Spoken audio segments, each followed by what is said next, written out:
اعوذ باللہ من الشیطان الرجیم بسم اللہ الرحمن الرحیم الحمد للہ رب العالمین الصلاة والسلام علی جمیع الانبیاء والمرسلین اما بعد۔ حاضرین محترم، آپ کے لیے میں ایک بہت ہی آسان اور مجرب وظیفہ لے کر آیا ہوں سفر میں بدحالی سے بچنے کے لیے۔ ایک مرتبہ نبی کریم علیہ الصلاۃ والسلام اپنے کسی صحابی سے فرمانے لگے جن کا نام جیبر تھا، اے جیبر، کیا تم چاہتے ہو کہ جب تم سفر میں جاؤ تو اپنے ساتھیوں سے صورت و حیت میں بہتر رہو، یعنی خوشحال رہو؟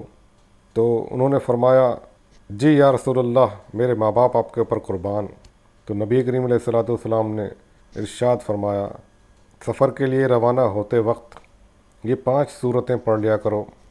ہر سورت کو بسم اللہ الرحمن الرحیم سے شروع کیا جائے اور پھر اختتام میں آخر میں بسم اللہ الرحمن الرحیم پڑھا جائے گا۔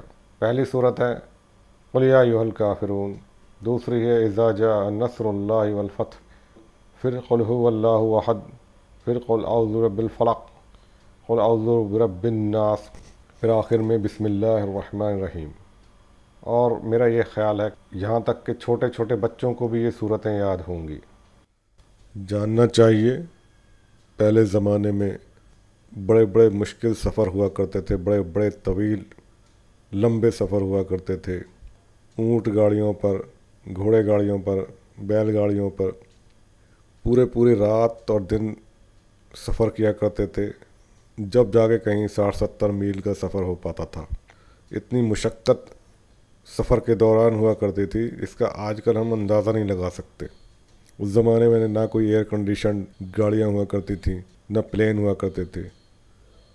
اسی وجہ سے سفر کی مشقتوں کو مد نظر رکھتے ہوئے اللہ تعالیٰ نے نماز میں قصر کرنے کی اجازت دی کہ 2 رکعت نماز 4 کی جگہ پر کر لیا کریں۔ آج کے سفر کی مشقت اس زمانے کے سفر کے مقابلے میں کچھ بھی نہیں ہے، لیکن پھر بھی سفر تو سفر ہی ہوتا ہے۔ جب بھی آپ کبھی گھر سے باہر نکلتے ہیں آپ کی پریشانیاں شروع ہو جاتی ہیں۔ اس کے لیے یہ وظیفہ، یہ عمل 5 سورتوں کا بسم اللہ الرحمن الرحیم سمیت اول اور آخر بسم اللہ الرحمن الرحیم بہت ہی کامیاب عمل ہے۔ آپ بہت ہی آسانی سے کر سکتے ہیں۔